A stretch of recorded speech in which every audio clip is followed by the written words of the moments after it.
സജിത്ത് നേരത്തെ സൂചിപ്പിക്കുന്നത് പോലെ അതായത് രാജ്യത്തെ ജനങ്ങൾ വലിയ തോതിൽ പ്രതിസന്ധി നേരിട്ടുകൊണ്ടിരിക്കുന്ന ഒരു സാഹചര്യമുണ്ട്. അതോടൊപ്പം സർക്കാർ കേന്ദ്രങ്ങൾ അവകാശപ്പെടുന്നത് ഇത് പ്രതിപക്ഷം ആണ് അനാവശ്യമായ ഒരാശങ്ക സൃഷ്ടിക്കുന്നത് എന്നതാണ്. പക്ഷേ നമുക്കറിയാം ഇപ്പോൾ തന്നെ ഈ സിലിണ്ടറുകളുടെ ബുക്കിംഗ് ഗ്രാമീണ മേഖലയിൽ 45 ദിവസം എന്ന ഇടവേളയിലേക്ക് പോയിട്ടുണ്ട്. 21 നിന്നാണ് 41 എത്തുന്നത്. അതുകൊണ്ട് തന്നെ അതൊരു ഇരട്ടിയാണ്. അപ്പോൾ ലഭ്യതയിൽ കുറവുണ്ട് എന്ന് തന്നെയല്ലേ നമുക്ക് മനസ്സിലാക്കേണ്ടത്. എന്താണ് പരിഹാരമായി കേന്ദ്രം നിർദ്ദേശിക്കുന്നത്?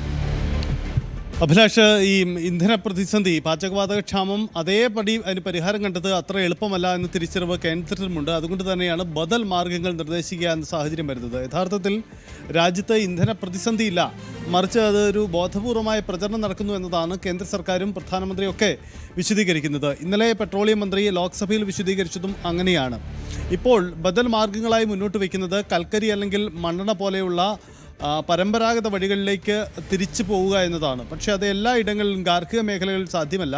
മറിച്ച് വാണിജ്യ മേഖലയിൽ വലിയ രീതിയിൽ ഉപയോഗം നടക്കുന്ന ഇടങ്ങളിലേക്ക് അത് ഉപയോഗിക്കുക എന്നതാണ്. അതിനുവേണ്ടിയാണ് മണ്ണെണ്ണ വിഹിതം വർധനവ് വരുത്തിക്കൊണ്ടുള്ള ഒരു നീക്കം കൂടി ഉണ്ടാവുന്നത്. അപ്പോഴാണ് ഈ ബദൽ മാർഗങ്ങളിൽ മണ്ണെണ്ണ പോലെയുള്ള സാധ്യതകൾ കൂടുതലായി ഉപയോഗപ്പെടുത്തുക എന്നതാണ്. പക്ഷേ അവിടെയും ഉണ്ടാകുന്ന വെല്ലുവിളി മണ്ണെണ്ണ ഇന്ധനമായി ഉപയോഗിക്കാൻ കഴിയുന്ന പാചക സംവിധാനങ്ങൾ എത്ര കണ്ട് ഉണ്ടാകും, അതിലേക്ക് തിരിച്ചു പോവുക എത്ര കണ്ട് സാധ്യമാണ് എന്നൊരു വെല്ലുവിളി കൂടിയുണ്ട്. മാത്രമല്ല അതുണ്ടാക്കുന്ന പാരിസ്ഥിതിക പ്രശ്നവും മറ്റൊരു പ്രതിസന്ധിയാണ്.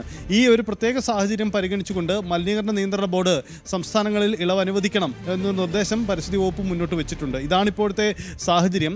ഒരു യുദ്ധ സാഹചര്യത്തിൽ, അടിയന്തര സാഹചര്യത്തിൽ സ്വീകരിക്കേണ്ട നടപടികളുമായി അതങ്ങനെ മുന്നോട്ട് പോകുന്നു എന്നതാണ് സാഹചര്യം. എന്തായാലും രാജ്യത്ത് ഇന്ധന പ്രതിസന്ധിയായി വരാവുന്ന സാഹചര്യം ഉണ്ടായിട്ടില്ല. പക്ഷേ നമുക്ക് ആശങ്കപ്പെടേണ്ട സാഹചര്യമുണ്ടോ എന്ന കാര്യം കേന്ദ്ര സർക്കാർ കൂടി അംഗീകരിക്കുന്നുണ്ട്. എന്തായാലും ഈ ഒരു സാഹചര്യത്തിലാണ് ബദൽ സാധ്യതകൾ തേടുക എന്ന നിർദ്ദേശം കേന്ദ്രം മുന്നോട്ട് വയ്ക്കുന്നത്. ഗ്യാസിന് പകരം, പാചകവാതകത്തിന് പകരം മറ്റ് ബദൽ സാധ്യത, അതിൽ പ്രാമുഖ്യം നൽകുന്നത് മണ്ണെണ്ണ, കൽക്കരി പോലെയുള്ള സാധ്യതകളാണ്. എന്തായാലും രാജ്യത്ത് പാചകവാതകത്തിന്റെ ലഭ്യതയിൽ കുറവ് അനുഭവപ്പെടുന്ന സാഹചര്യം ഉണ്ടാകുന്നു. ലോകവ്യാപകമായി തന്നെ ഇന്ധന പ്രതിസന്ധിയിലേക്ക് പോകുമ്പോൾ രാജ്യത്തും ഇന്ധന പ്രതിസന്ധിയാണ് നേരിട്ടുകൊണ്ടിരിക്കുന്നത്. അത് പരിഹരിക്കാനുള്ള നീക്കങ്ങൾ ഊർജിതമായി നടത്തുന്നു എന്നാണ് കേന്ദ്ര സർക്കാർ അവകാശപ്പെട്ടുകൊണ്ടേയിരിക്കുന്നത്. പക്ഷേ ഇപ്പോൾ ഈ പാചകവാതകത്തിന്റെ ബുക്കിംഗ് ഇടവേള എന്നത് വർദ്ധിപ്പിച്ചിട്ടുണ്ട് എന്നതാണ് എടുത്തു പറയേണ്ടത്. അത് പ്രധാനമായും ഗ്രാമീണ മേഖലയിൽ ആണ്. അതേസമയം നഗരപ്രദേശങ്ങളിൽ 25 ദിവസത്തെ ഇടവേളയാണ് അനുവദിച്ചിട്ടും ഉള്ളത്.